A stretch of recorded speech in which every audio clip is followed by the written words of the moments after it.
जिसके लिए जी रहे हैं वे एक दिन हमें ठोकर ही मारने वाले हैं। जिन विषयों के पीछे हम भाग रहे हैं हमारा शरीर जीर्ण शीर्ण हो जाएगा, शरीर हड्डियों का ढांचा बन जाएगा, बोलने की शक्ति नहीं रहती, चलने की शक्ति नहीं रहती, फिर भी तृष्णा रूपी पिशाचिनी हमारा पीछा करती रहती है और यही तृष्णा पुनः दूसरी योनि में जन्म लेने के लिए जीव को विवश कर देती है। लेकिन जब व्यक्ति निद्रा में होता है तो किसको देखेगा? संसार को देखेगा।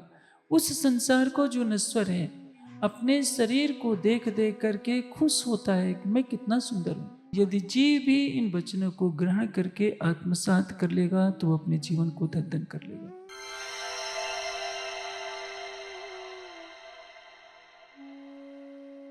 ये जो कही जागन सखीरी जाग चलो, हम सभी सुंदर साथ इस जागने के ब्रह्मांड में आए हैं। यह बात सबको विदित है, किंतु जागने का लाभ क्या है? जागने क्यों होनी चाहिए? इसी पर गहन चिंतन की आवश्यकता है। एक चौपाई आती है, मायाएं किथा चोर। इसका अर्थ क्या होता है?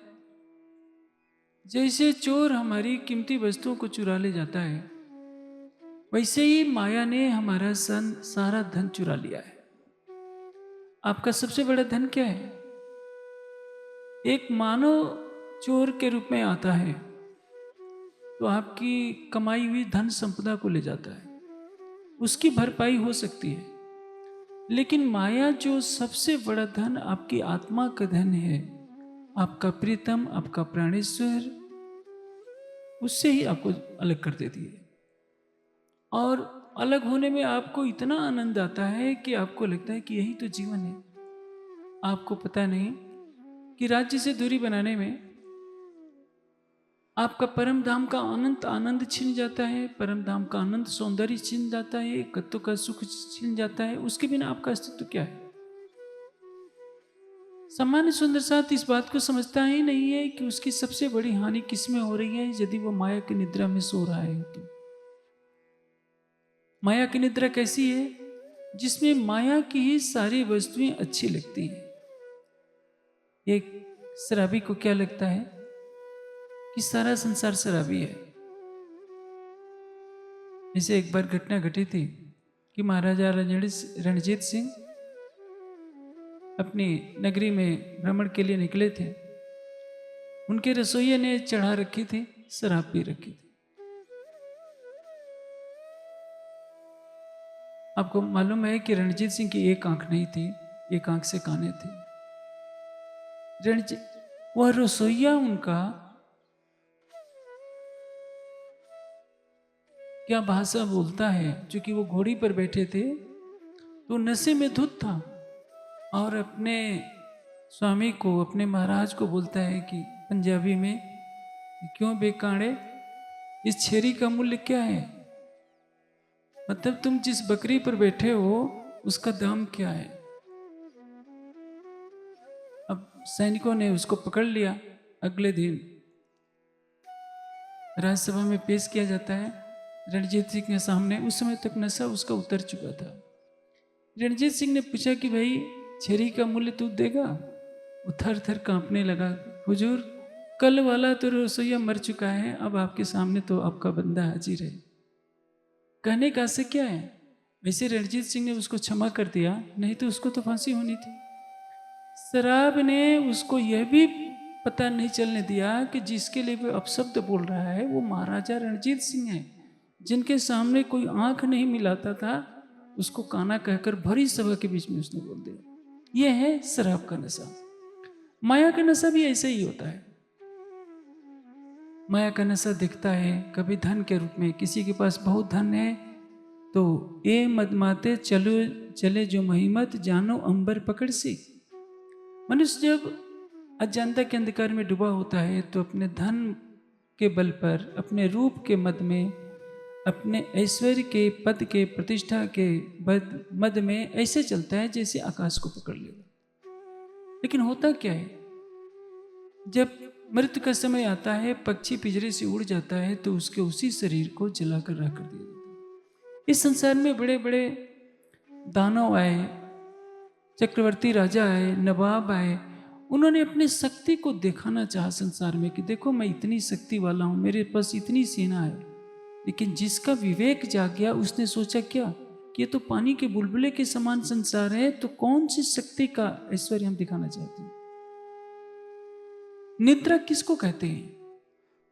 निद्रा में मनुष्य स्वयं को भूल जाता है और जब जागृत होता है तो अपने स्वरूप को देखता है कि मैं यह हूं। जब तक अंदर बैठी हुई चेतना अपने स्वरूप को न जान जाए तब तक वो निद्रा में। आप सुंदर साथ चर्चा सुन रहे हैं, मैं पूछूं कि आप जग रहे हैं कि सो रहे हैं तो सभी कहेंगे हम जग रहे हैं, तभी तो आपकी चर्चा सुन रहे हैं। आप नहीं जग रहे हैं, आपका शरीर जग रहा है, आपका मन और इंद्रियां जग रही है। अंतःकरण तो जगा हुआ है, क्योंकि अंतःकरण किसको देखेगा? बाहर के जगत को देखेगा। मन की आंखें बाहर के जगत को देखती हैं। परांग चिखान व्यतिरत शंभु तस्मात् परांग पश्यत न अंतरात्मन। परमात्मा ने जो 5 इंद्रियां बनाई हैं, ये पांचों इंद्रियां बाहर के विषयों को देखती है, अंदर को नहीं देखती। मन इन इंद्रियों के माध्यम से बाह्य जगत को देखता है तो सोचता है कि यही तो सब कुछ है। इसलिए तो क्या है, मनी करावे सत साहिबी मनी करे फजीत। यदि आपने बाहर के जगत में अपने को भटका दिया तो क्या कराएगा? मन फजीत करेगा। मन ही दिखावे सत साहिबी। और यदि मन अंतर्मुखी हो गया, मन अपना सारा व्यापार बाहर का छोड़कर अंतर्मुखी हो गया, तो जीव को उसके प्रियतम परमात्मा से मिला देता है। और जब अंतर्मुखी हो गए तो अंदर की जागनी प्रारंभ होती है। और जागने का सबसे बड़ा लाभ जानते हैं क्या होगा? प्रकाश में एक चौपाई आती है, जीव टल होसी आत्म। जब योग माया के ब्रह्मांड में संसार के सारे जीवों को न्याय मिलेगा, तो ये जीव जिसने उस अक्षरातीत की पहचान कर ली है, यहां रहते रहते जिस जीव पर परम धाम की आत्मा विराजमान है या नहीं भी विराजमान है, उस जीव ने चितवनी करके अपने प्राणेश्वर अक्षरातीत को देखा है कि वो सच्चिदानंद परमात्मा कहाँ है, कैसा है। उनके स्वरूप में अपने जीवन को झोंक दिया। वैसे ही झोंका जैसे रसखान ने कभी झोंका था, रामकृष्ण परमहंस ने झोंका था, चैतन्य महाप्रभु ने झोंका था, या मीरा ने झोंका था। इनको परम धाम का कोई ज्ञान नहीं था, बेहद का भी कोई ज्ञान नहीं था, इनमें से किसी को ज्ञान नहीं था। लेकिन उठते बैठते सोते जागते इनको कोई संसार दिखता ही नहीं था, न रामकृष्ण परमहंस को, न मीराबाई को, न रसखान को। रसखान की भक्ति अलग है, मीरा की भक्ति अलग है, रामकृष्ण परमहंस की साधनामयी भक्ति है। भक्ति के मार्ग अलग अलग हैं, लेकिन उनका हृदय अपने इष्ट के लिए समर्पित है। जिसने चितवनी में अपने को लगा दिया कर्मकांड की दीवारों को तोड़कर, उसका जीव सत्स्वरूप की पहली बहिष्ठ में ब्रह्मात्मा का स्वरूप बनेगा। इसको क्या कहेंगे? जीव टल होसी आत्म। जीव भाव कब है? जब चेतना को शरीर मिल जाता है, 5 तत्वों का पुतला। हमारा जीवन किसके लिए बीत रहा है? शरीर के लिए। शरीर को सजाना है, पट पैर खै चीकना, हेम जवेर सिंगार, हक लज्जत मोमनो जिन दूनी करी मुर्दार। अमेरिका के पास जितना सोना है उससे कई गुना सोना भारत के लोगों के पास है, लेकिन वो सब आभूषणों के लिए घरों में रखा पड़ा है। अब आभूषण किस लिए प्रयोग किए जाते हैं? क्योंकि शरीर सुंदर दिखे। अच्छे वस्त्र क्यों पहने जाते हैं? शरीर की सुंदरता के लिए।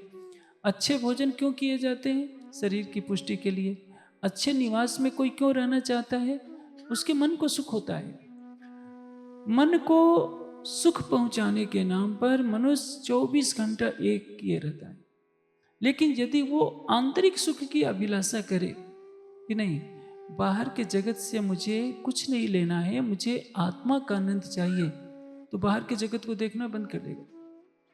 भर्तृहरि ने क्या लिखा है वैराग्य शतक में?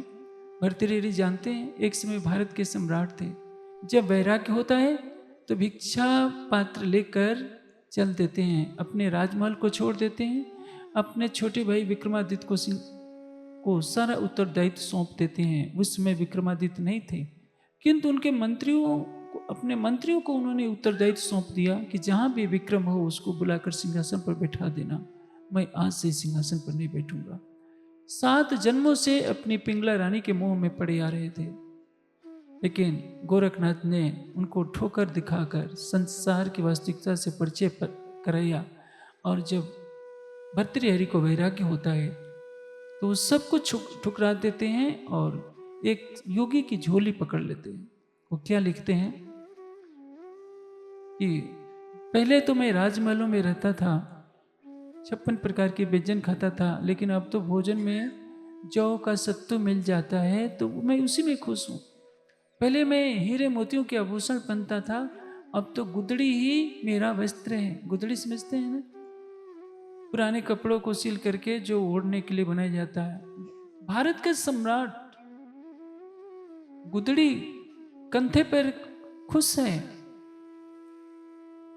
जो भिक्षा में जौ का सत्तू मिल जाए उसी पर खुश है कि नहीं, मैं अब तो परमात्मा के ध्यान में लगा हुआ हूं, मुझसे भाग्यशाली कौन है। और जब तक मनुष्य को विवेक नहीं होता, अपने महलों को बनाता रहता है, 24 घंटे उसी में लगा रहता है, अधिक से अधिक धन कमाओ। मनुष्य भागा जा रहा है उसी के पीछे, क्योंकि निद्रा है। अमेरिका में जाइए, अमेरिका की संस्कृति क्या है? प्रातःकाल, दोपहर, शाम गाय का मांस खाओ, बियर पियो, दिन रात काम करो, धन कमाओ, और शनिवार रविवार 2 दिन पूरी मस्ती में 5 दिन का कमाई हुआ सब उड़ा दो। यही वहां की संस्कृति। भारत के लोग ललायित रहते हैं कि अमेरिका में हम चले जाएं, धन अधिक से कमा लें, सब कुछ कमा लेंगे, आप करोड़ों छोड़िए अरबों कमा लीजिए, लेकिन आपकी आत्मा का आनंद नहीं मिलेगा। वो एक निद्रा है। आहार, निद्रा, भय, प्रजनन, ये तो पशु पक्षी सब करते हैं। मानव की श्रेष्ठता किसमें है? वो जागृत होकर देखे को हम, मैं कौन हूं, कुतो आगतो अस्मि, कहां से आया हूं, मेरा निज स्वरूप क्या है। जागने का प्रकाश यही है। मायाएं की था चोर, माया ने चोर की तरह हमसे धनी को ले लिया है। हम अपना अखंड धन कब पाएंगे? जब जागृत होंगे। जागृत कब होंगे आप? अंतर के पट तब खुले जब बाहर के हों बंद। 5 इंद्रियों से जो सुख मिल रहा है उसकी तरफ नजर न कर अपने वृत्तियों को अंतर्मुख कीजिए राज्य की शोभा में, तो क्या होगा? आपके हृदय में ज्ञान का प्रकाश होगा, प्रीतम की छवि जगेगी, और आप जागृत होकर देखेंगे कि मैं हूं क्या। ये जो शरीर है आप तो नहीं है। आपसे मैं किसी से पूछूं कि आप कौन है, तो शरीर का नाम बताना शुरू कर देगा। यह शरीर तो वो लाखों बार पा चुका है, लाखों बार उसका शरीर मृत्यु को प्राप्त हो चुका है। यह शरीर वह नहीं है, लेकिन सबकी पहचान किस पर है? अपने शरीर पर। अपने शरीर को देखकर कोई बहन कहेगी कि मैं स्त्री हूँ, पुरुष कहेगा मैं पुरुष हूँ, बच्चा कहेगा कि मैं बालक हूँ, बुढ़ा कहेगा कि मैं बुढ़ा हो गया हूँ। उसका शरीर बुढ़ा हुआ है, उसका शरीर स्त्री का है, उसका शरीर पुरुष का है, या शरीर बालक का है। शरीर पैदा होता है, शरीर मरता है। न जीव कभी पैदा होता है, न जीव कभी मरता है। इसलिए गीता भी कहती है, कठोपनिषद भी कहती है, न जायते मृते वा विपश्चित न कुतश्चित भवता न भुआ भूया अजो नित्य शास्तो अयम पुराण न नित्य हनुमानी शरीर। शरीर के नष्ट होने पर भी चेतना नष्ट नहीं होती, और ये चेतना न कभी पैदा होती है न मरती है। शरीर पैदा होते हैं, और शरीर का मोह ही मनुष्य को अज्ञानता के भंवर में डुबोता रहता है। यह शरीर का मोह बड़े बड़े ज्ञानियों से, योगी यतियों से भी नहीं छूट पाया। महाभारत के युद्ध का प्रसंग मैंने केंद्र की चर्चा में बताया था। द्रोणाचार्य जैसे गुरुजन भी अपने पुत्र अश्वत्थामा का मोह नहीं छोड़ पाए। कई बड़ी बड़ी संस्थाओं के गुरुजन भी होते हैं। अब देखिए, गुजरात में कुछ वर्ष पहले स्वाध्याय मत का बहुत प्रचार था। पांडुरंग शास्त्री जी के निर्देशन में स्वाध्याय मत चलता था, लेकिन उन्होंने अपने देह त्याग से पूर्व अपनी पुत्री को ही उत्तराधिकारी बना दिया। शांति कुंज हरिद्वार में आचार्य श्री राम शर्माचार्य जी का भी बहुत तेजी से प्रचार चला। उन्होंने भी अपना उत्तराधिकारी किसको बनाया? अपने संबंधी प्रणव पंड्या जी, जो उनके दामाद लगते हैं, उनको बनाया। इतने बड़े महापुरुषों से भी अपने परिवार का, संगी संबंधियों का मोह नहीं छूटा। कहना सरल होता है, लेकिन ये शरीर का जो मोह है, शरीर की प्रतिष्ठा, ये इसी में मनुष्य जी रहा है। जो इस शरीर से परे हो गया, अपने निज स्वरूप को देखा कि मैं शुद्ध बुद्ध चेतना हूं, जब आपको तारतम्य ज्ञान का प्रकाश मिलेगा। ये जो कहे जागन सखीरी जाग चलो, जा बचन नीके विचारियो जो कोई सुहागे। क्या कह दिया? बचन नीको नीके विचारियो जो कोई सुहागिन, परम धाम के ब्रह्मशिष्टियों के लिए कहा जा रहा है कि ये जो कही जागिन सखीरे जाग चलो, जीवों के लिए नहीं कहा जा रहा है। हाँ, यदि जीव भी इन वचनों को ग्रहण करके आत्मसात कर लेगा तो अपने जीवन को धन कर लेगा। न जाने कितने करोड़ों बार वो जन्मा है, करोड़ों बार मरा है, उसकी तृष्णाएं कभी बुझी नहीं है। क्योंकि तृष्णाओं की भूख से तृष्णा कभी मिट जाती है तो आज मनुष्य सुखी हो जाता है। मैंने कई व्यक्तियों को देखा है जो जीवन भर मांस खाते रहे, मरने पर पूछा गया कि तुम्हें क्या चाहिए, कहता है कि अब तो मर ही रहा हूं, एक बार और मांस खिला दो। अब उसकी तृष्णा कहां ले जाएगी? ऐसे पशुओं में ले जाएगी जिसमें मांस ही खाना होगा। शराबी की शराब पीने से तृष्णा नहीं होती, मिटती। विषय विषय भोग करते करते थक जाता है, पशु पक्षी विषय भोग करते करते थक जाते हैं, उनकी तृष्णा नहीं मिटती। लेकिन विवेक किसको होता है? भोगात न राग शांति मुनवत, भोग से कभी शांति नहीं आती।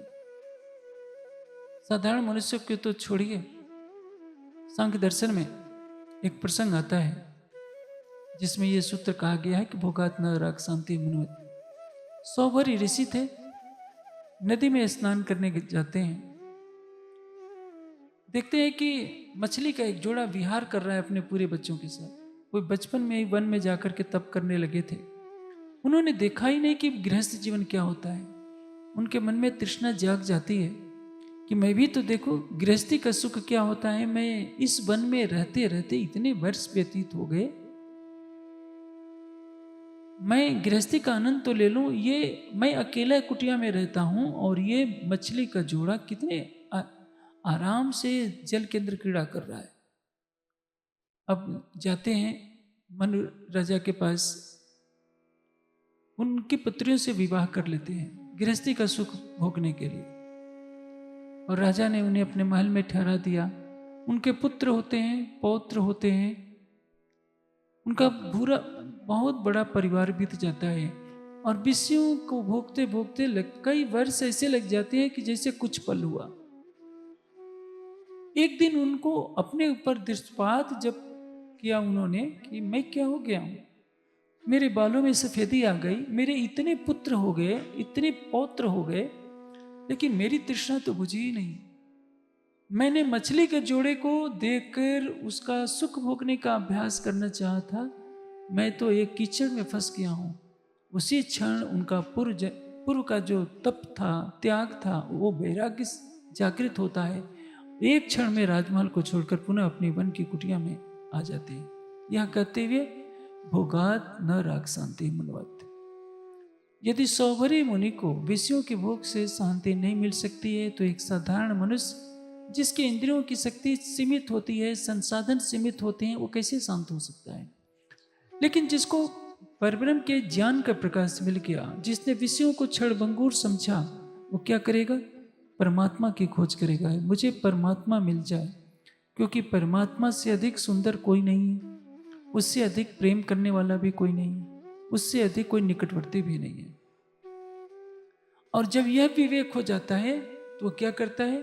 ज्ञान को आधार बनाता है, और जो ज्ञान का लक्ष्य है परमात्मा की प्राप्ति, उसको पाने के लिए प्रयास करता है। शेष मनुष्य क्या करता है? 8 घंटे, 10 घंटे, 12 घंटे काम करेगा, 14 घंटे भी काम करने वाले लोग हैं, 16 घंटे भी काम करने वाले हैं। वो क्या चाहते हैं? अधिक से अधिक सुख के संसाधन एकत्रित करना चाहते हैं धन के माध्यम से। धन एकत्रित कीजिए, लेकिन उसका त्याग पूर्वक भोग कीजिए। तेन तख्तेन भुंजिथा, त्याग पूर्वक भोग कीजिए। दूसरे के धन को मिट्टी समझिए, माँ गृधा कस्यस्यु धनम, किसी के धन के लालच न करो। हमारी संस्कृत में 3 बातें कही गई है। मातृवत परदारेश, दूसरे की स्त्री को माता समझो। परद्रव्येश लोष्टवत, दूसरे के धन को मिट्टी समझो। आत्मवत सर्वभूतेश, और अपने समान ही सबको समझो। जो चेतना मेरे अंदर है वही चेतना सबके अंदर है। जाति भेद न कीजिए, ऊंच नीच का भेद न कीजिए, गरीब अमीर का भेद न कीजिए। यदि 3 चीजों का जो पालन करता है, या पश्चित से पंडिता, वही पंडित कहलाता है, वही विद्वान कहलाता है, वही विवेकी कहलाता है। तो जागृत होने के लिए क्या करना पड़ता है? ज्ञान के प्रकाश को ग्रहण करना पड़ता है। वह प्रकाश जो बताए कि आप शरीर नहीं है, इंद्रियां नहीं है, अंतःकरण नहीं है, आप मन नहीं है, मन चित्त बुद्धि अहंकार नहीं है। किसी से पूछा जाए आप तीखी तीखी मिर्चें क्यों खाते हैं, तो क्या उत्तर देगा? अच्छी लगती है इसलिए मैं खाता हूं। आप सोचिए, बचपन से खाते खाते 70 साल की अवस्था हो गई, अच्छी कब उसकी तृष्णा पूरी होगी? कभी नहीं। यदि विवेक का प्रकाश नहीं मिलेगा तो आप सोचिए, प्रतिदिन कोई 1 मिर्च खाता है तो 365 मिर्च तो 1 वर्ष में खा गया। और 100 साल की उम्र तो नहीं होती, मान लीजिए कि 100 साल की उम्र जोड़ा जाए तो कितनी मिर्चें खा लेगा? 36,500 मिर्चें खा जाएगा। 50 साल की उम्र में 18,000 मिर्चें खा जाएगा। कितने कुंतल मिर्चें का रस उसके अंदर जाएगा? और जब उसका तमोगुण एकत्रित होगा, आंखें बंद भी करेगा तो चितवनी कहाँ लगेगी? उसको तो कहता है कि मैं तो 1 ही मिर्च खाता हूं। कोई इसका हिसाब नहीं जोड़ता कि अच्छे बुरे कर्मों का जो संस्कार है चित्त में एकत्रित होता रहता है, तो कहां से समाधि तक पहुंचने देगा? जागृत होने का तात्पर्य है कि विवेक से सबको नष्ट कर देना कि ये जो क्षणभंगुर सुख है ये मेरे और उस प्रीतम के बीच में एक बाधक है, और अपने स्वरूप को जानने का प्रयास करे कि मैं पंचकोश नहीं हूं, मैं शुद्ध बुद्ध चैतन्य हूं। जब तारतम्य ज्ञान का प्रकाश मिल जाता है तो जानते हैं सबसे बड़ा लाभ क्या होता है? तारतम्य ज्ञान को ग्रहण कर जब जीव चितवनी करने लगता है तो क्या मानता है? मैं परम धाम से आई हूं, मैं परम धाम की आत्मा हूं, मैं परात्मा हूं और मैं राज्य का अंग हूं। पहले क्या सोच रहा था जब वो निद्रा में था? तो धन के लिए लक्ष्मी जी की भक्ति करो, शक्ति के लिए हनुमान जी की भक्ति करो, विघ्नों को दूर करने के लिए गणेश जी की भक्ति करो, धन को दुगुना करना हो तो तिरुपति बालाजी जाओ, और कुछ और काम कराना हो तो वैष्णो माता के दर्शन करो। वो जानता ही नहीं था, देव स्थानों में भी जा रहा है तो संसार की वस्तुएं मांग रहा है, अपने अखंड सुख को नहीं मांग रहा है कि ब्रह्मानंद के एक पल के समक्ष करोड़ों बैकुंठ के राज्य फीके हैं। देवता की पूजा किसको कहते हैं? उनके गुणों का सम्मान कीजिए। हनुमान जी जैसे योगी हैं, ब्रह्मचारी हैं, वैसे बनिए आप हनुमान जी के सच्चे पुजारी। भगवान राम की पूजा क्या है? जैसे मर्यादा को, धर्म की मर्यादा का पालन किया वैसे कीजिए, भगवान राम के सच्चे पुजारी। लेकिन ज्ञान क्या कहेगा? अपने निज स्वरूप को जानिए, आप कौन हैं, आए कहां से और आपको जाना कहां। यह है जागने। जागने को नई बात नहीं है। सृष्टि के प्रारंभ से ही ऋषि मुनि ने अपने स्वरूप को जानने का प्रयास किया। जो स्वयं को जानने का प्रयास करता है और स्वयं के अनादि प्रीतम को जानने का प्रयास करता है, उसको कहते हैं जागने के पथ पर चलना। कठोपनिषद में नचिकेता को उपदेश देते हुए कहते हैं, यमाचार्य उत्तिष्ठत जागृत प्राप्य वरानि बोधयत। उठो, जगो और परम तत्व को प्राप्त करो। उठने का तात्पर्य क्या है? अज्ञानता की निद्रा में सोने वाले मानव तो उठ जा, माया की नींद छोड़कर उठ जा। उत्तिष्ठत जागृत, जग जा, और प्राप्य वरानि बोधयत, परम तत्व का बोध करो। यह मार्ग क्या है? छुरिस्य धारा निस्ता द्रुत्या। तलवार की धार पर चलने के समान कठिन तो लगता है, लेकिन जीवन का परम लक्ष्य भी इसी से प्राप्त होगा। वाणी इसी तथ्य को दूसरे शब्दों में क्या कहती है? सूता है सो जागियो। जो अज्ञानता की निद्रा में सो रहा है वो तारतम्य ज्ञान का प्रकाश लेकर के जग जाए कि मैं क्या हूं, मैं परम धाम की ब्रह्मात्मा हूं। जब एक आत्मा जागृत हो जाती है तो क्या सोचती, उसको क्या दिखाई देता है? अपनी परात्म दिखाई देती है, अपने प्रियतम के नख से सिख तक की छवि दिखाई देती है। इसके पहले वो क्या देख रहा था? जब व्यक्ति निद्रा में होता है तो किसको देखेगा? संसार को देखेगा। उस संसार को जो नश्वर है, अपने शरीर को देख देख करके खुश होता है कि मैं कितना सुंदर हूं। शरीर की सुंदरता कितने समय तक रहती है? 40 वर्ष, 50 वर्ष, इसके बाद तो सुंदरता रहती नहीं। चाहे पुरुष हो या स्त्री हो, सबसे ज्यादा किशोर अवस्था में सुंदर दिखाई देते हैं, 14 से 20 साल की, 18 साल की अवस्था में। उसके बाद ये अवस्था 30 साल तक कुछ और सुंदरता रहती है, धीरे धीरे शरीर क्षीण होने लगता है। 80 साल तक जाते जाते विश्व की सबसे सुंदरी महिला भी कुरूप लगने लगती है, पुरुष भी कुरूपने लगता है। दांत गिर गए होते हैं, बालों में सफेदी होती है, गाल पिचके होते हैं, शरीर हड्डियों का ढांचा होता है। और इस शरीर में क्या होता है? मल और मूत्र ही तो भरा होता है। किसी भी स्वाद से, किसी भी सौंदर्य से, किसी भी जीव सुगंधित पदार्थ से मन को तृप्त नहीं किया जा सकता। ये तो मन अनंत वेग से भागता रहता है। इस मन को शांत करने के लिए तो संसार के सारे प्राणी फंसे हैं। किसी को कितना भी समझाओ तो कोई थोड़े मानेगा। आप शराब की दुकान पर खड़े हो जाइए और सबको प्रवचन देना शुरू कीजिए, भाई ये मत पियो, बहुत गलत चीज है। आपको ही मार मार कर वहां से लोग भगा देंगे, कोई आपकी बात सुनेगा? किसी कसाई खाने में जाकर लोगों को समझाना शुरू कीजिए कि ये मांस मत खाओ, मांस बहुत बुरी चीज है। लोग पत्थरों से मार मार कर आपका हाथ पैर तोड़ देंगे। ये संसार सुनने वाला नहीं है। कौन सुनेगा? वचन निके विचारियो जो कोई सुहागे। ब्रह्मात्माओं के लिए उद्बोधन है कि कोई ब्रह्मात्मा है तो मेरे इन वचनों को विचार आत्मसात करे कि ये जो कही जागन सखीरी जाग चलो, सूता हो सो जागियो जागा बैठा हो। जो सो रहा है अजंता की निद्रा में, उठ करके बैठ जाए। बैठ जाने का तात्पर्य क्या है? जैसे तारतम्य ज्ञान आपको मिल गया है, आप प्रतिदिन वाणी पढ़ने लगे हैं, कुछ आंखें बंद करके राज्य की चितवनी भी करने लगे हैं, तो इसका परिणाम यह होगा, वाणी के चिंतन से और चितवनी से अब आपको निद्रा नहीं आएगी। आपने केवल 6 चौपाइयाँ याद कर ली, वाणी पढ़ नहीं रहे हैं तो क्या होगा? फिर नींद आ जाएगी। और ऐसे ही होता रहा है। हमारा समाज इसी अंधकार पे फंसता रहा है।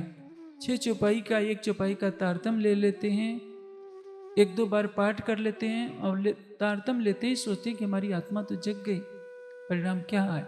हुआ 40 लाख का यह सुंदर सा संख्या वाला अज्ञानता की निद्रा में ही सोता रहा। कोई बच्चा सो रहा है, माँ पुकार लगाती है कि बेटे उठ जा, विद्यालय जाने का समय हो गया है। वो कहता है कि माँ उठाई तो हूँ, लेकिन आंखों में नींद का नशा होता है। माँ उधर जाती है कुछ काम करने के लिए, फिर बच्चा सो जाता है। उसको जगाने के लिए पुनः माँ आवाज लगाती है, और जब नहीं उठता है तो क्या करती है?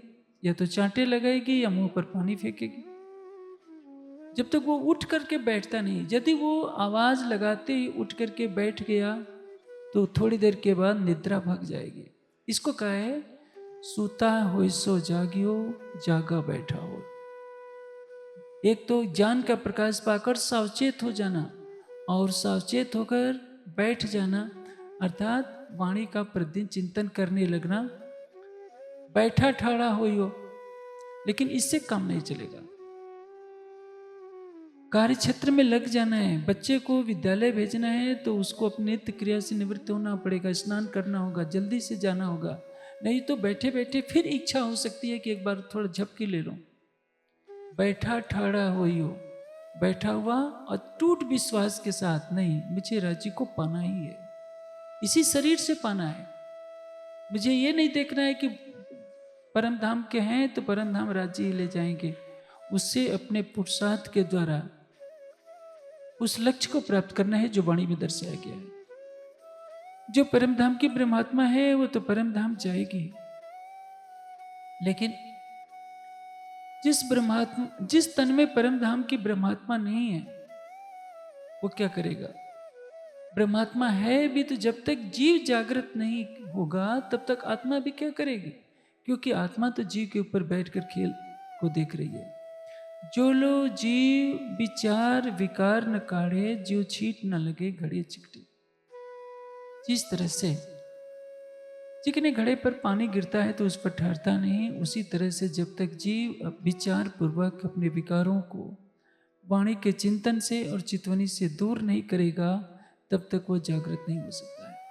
और जब तक जीव जागृत नहीं होगा अपने चैतन्य स्वरूप का वास्तविक सुख नहीं ले सकेगा। एक कोरा से कोरा जीव भी यदि जागृत हो जाता है, जैसे राजकुमार सिद्धार्थ थे, जब वो समाधि में बैठते हैं तो देखते हैं 500 से ज़्यादा जन्मों का दृश्य उनके मना पटल पर अंकित हो जाता है।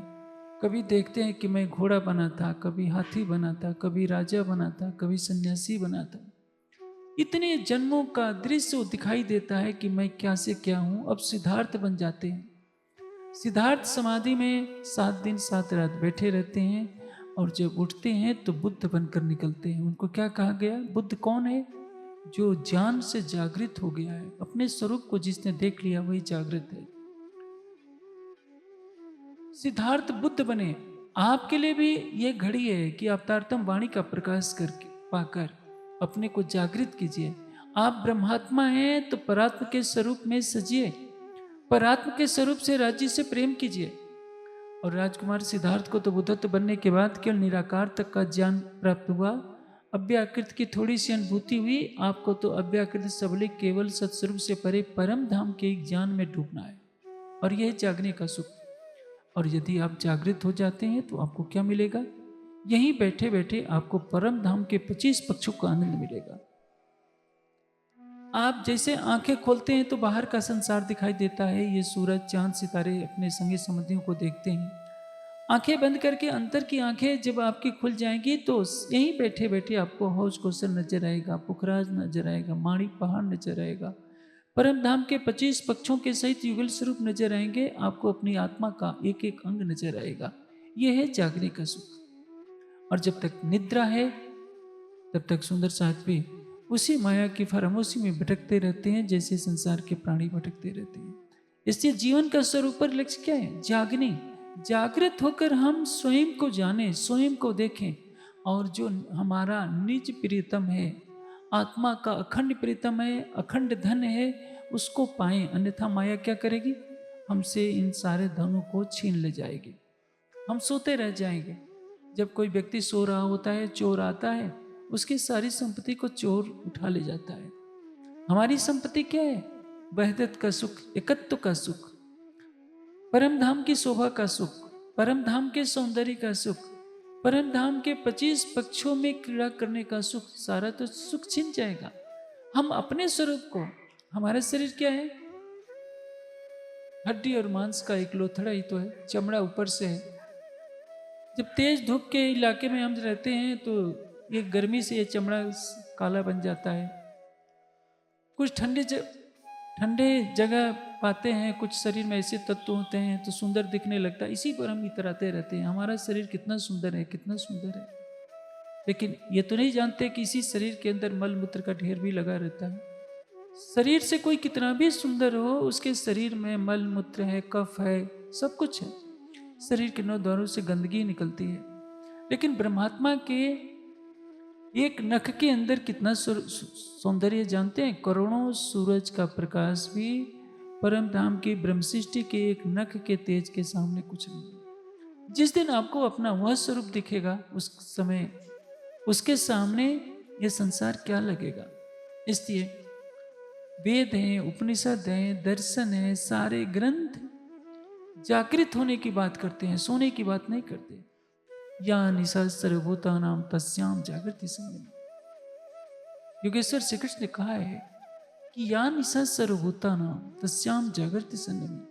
अज्ञानता के वह रात्रि जिसमें संसार के सारे प्राणी सोते रहते हैं, उसमें कौन जगता है? संयमी पुरुष। संयमी कौन है? जो धारणा ध्यान समाधि करता है उसको संयमी पुरुष कहते हैं। संसार सो रहा होता है और परमात्मा के ध्यान में बैठा हुआ मुनि जाग रहा होता है। किस लिए? क्योंकि संसार अजंता की निद्रा में सो रहा होता है। शहरों में जाकर देखिए, रात के 2-2 बजे तक लोग क्लब में नाचते गाते रहते हैं, खाते पीते रहते हैं। ये क्या जीवन है? पशुवत जीवन।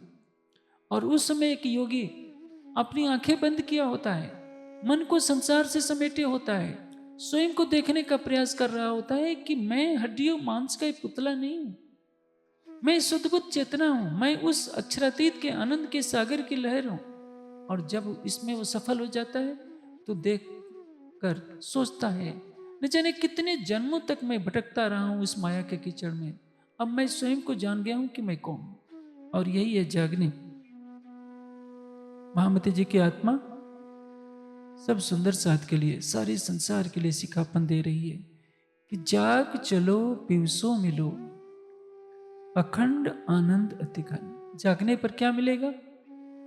जब आप माया में सो रहे हैं तो आपको संसार मिल रहा है। और ये संसार की कहानी जानते हैं क्या है? आप जीवन भर परिश्रम करते हैं, कमाते हैं, किसके लिए? अपने बेटों के लिए। जब रिटायर हो जाते हैं, 70-75 तक पहुंच जाते हैं, आपको खांसी की बीमारी लग जाती है, तो आपके पोते पोतियां क्या कहते हैं कि बाबा जी जोर से मत खांसिए, हम पिक्चर देख रहे हैं, हमें डिस्टर्ब हो रहा है। और आपके आजकल तो एक नई परंपरा चल गई है, कोई कोई बहू होगी जो सास ससुर को मानती होगी, नहीं तो हर कोई बोझ समझता है। आप जिस मकान को बनाते हैं, सारे जीवन लग करके आपके साथ कौन जाएगा? आपकी बेटी को दामाद ले जाएंगे और बेटों को आपकी बहू ले जाएगी, आपका तो कुछ होता ही नहीं। अपने ही रहे हुए मकान में अकेले कोने में पड़े रहते हैं कि ताकि पोते नाराज ना हो जाएं, इनको डिस्टर्ब ना हो। आपको ही पराया समझा जाता है। एक ऐसा भी समय आता है जब घर के बुजुर्गों को बोझ समझा जाता है कि कब जल्दी से जल्दी शरीर छोड़ दे। उस समय की कल्पना कीजिए, जब बिस्तर पर मनुष्य पड़ जाता है, उठने की ताकत नहीं रहती नित्य क्रिया के लिए, तो घर का हर व्यक्ति यही मनाता है कि हे राजी जल्दी से इनको उठा लो। जिनके लिए आप जीते हैं वो भी चाहते हैं कि जल्दी से दुनिया से चले जाएं। और शरीर पक्षी के पिंजड़े होते जल्दी से जल्दी जला दिया जाता है, घर को साफ सुथरा किया जाता है, क्योंकि माना जाता है कि जिस घर में शरीर छूटा है वो घर ही अशुद्ध हो गया। 13 दिन कहीं कहीं लगते हैं घर को शुद्ध करने में। और मनुष्य किसके लिए जीता है? जो उसके नहीं है, जो उसका है, प्राण की नली से भी निकट है, उसके लिए कोई नहीं जीता। जो उसके लिए जीता है कि मेरा कौन है? केवल प्रीतम, मैं तो तुम्हारी केवल, मैं केवल आपकी हूं। उसके लिए जो प्रतिदिन 1 घंटा देता है, 2 घंटा देता है, तो भी अंतिम समय से पहले उसका जीव जागृत हो जाएगा। लेकिन मोह का नशा ऐसा है, कोई इसके लिए कुछ नहीं करना चाहता। सबके ऊपर ऐसा बोझ है कि सारे ब्रह्मांड का बोझ सोचता है कि मैं अपने कंधों पर ही ढोलूंगा। मेरी मेरी करत दुनि जाते बोझ ब्रह्मांड सिर लेवे, पांव पलक का नहीं भरोसा तो भी सिर सर्जन को न देवे। मुझे पोतों की शादी करनी है, पोतों को स्टैंड करना है, बहू का ये काम करना है, रिश्तेदारी का ये काम करना है, सारे काम के लिए समय है, लेकिन एक राज्य के लिए समय नहीं देता। संसार वालों को तो छोड़िए, जिन सुंदर साथ के लिए परम धाम की वाणी आई है, वो सुंदर साथ भी कहते सुने जाते हैं कि आजकल काम का बहुत बोझ चल रहा है, इसलिए हम अभी चितवनी नहीं कर सकते, अभी वाणी नहीं कर सकते। आप सोचिए आपके साथ क्या जाएगा? परम धाम में ये संसार के कोठी महल पैसे लेकर नहीं जाएंगे। परम धाम में आपका इश्क जाएगा, आपका ईमान जाएगा, और जिसने ये किया वो धन धन होगा।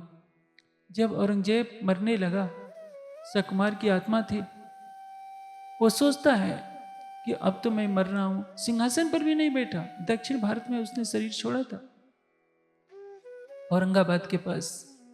जब मराठों से लड़ते लड़ते उसके जीवन के खतरे पड़ गया, कहता है कि जिस तख्ते ताउस के लिए मैंने अपने भाई की गर्दन कटवाकर चौराहे पर लटकवाया था, अपने पिता को जहरीले तेल से मालिश करके मरवाया था, न जाने कितने राजाओं को, कितने सूफी फकीरों को, कितने संतों को मैंने तड़पा तड़पा कर मरवाया, मेरे पापों का काला चिट्ठा मुझे सब दिखाई दे रहा है।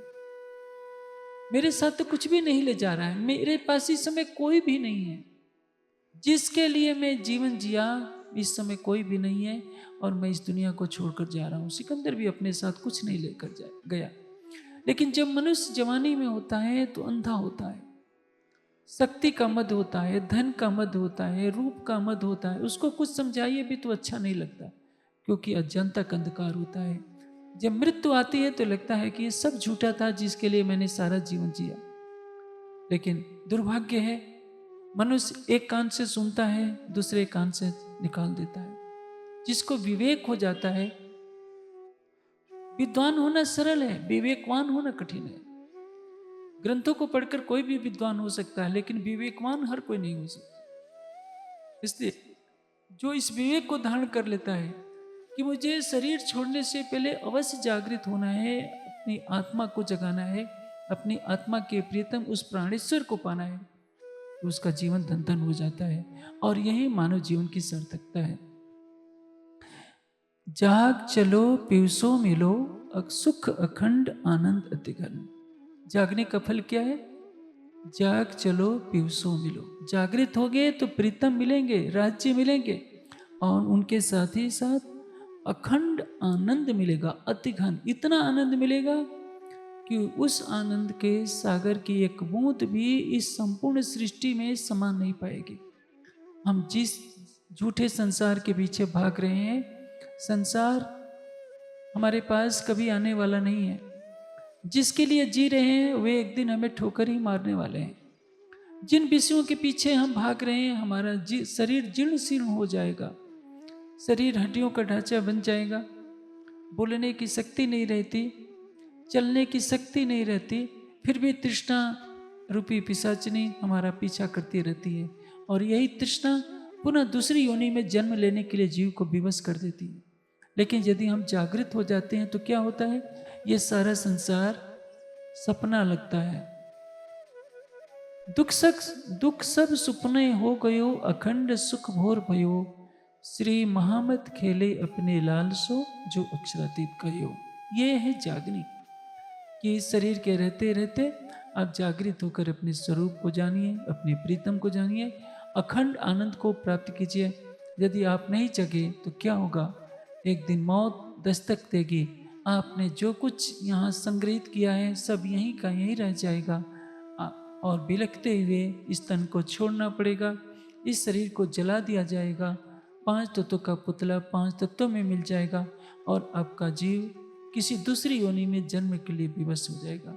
लेकिन तारतम ज्ञान का अनमोल धन आपको मिला है, इस धन का उपयोग कीजिए। तारतम वाणी के प्रकाश में चितवनी में स्वयं को लगाइए, अपने प्राण ईश्वर को देखिए जो आपके प्राण की नली से भी निकट है। और जब आप ऐसा कर लेंगे तो यहीं बैठे बैठे आप परमधाम के 25 पक्षों में भी विचरण करेंगे। इसको कहते हैं इत्थे ही बैठे घर जागे धाम, पूरे मनोरथ वे सब।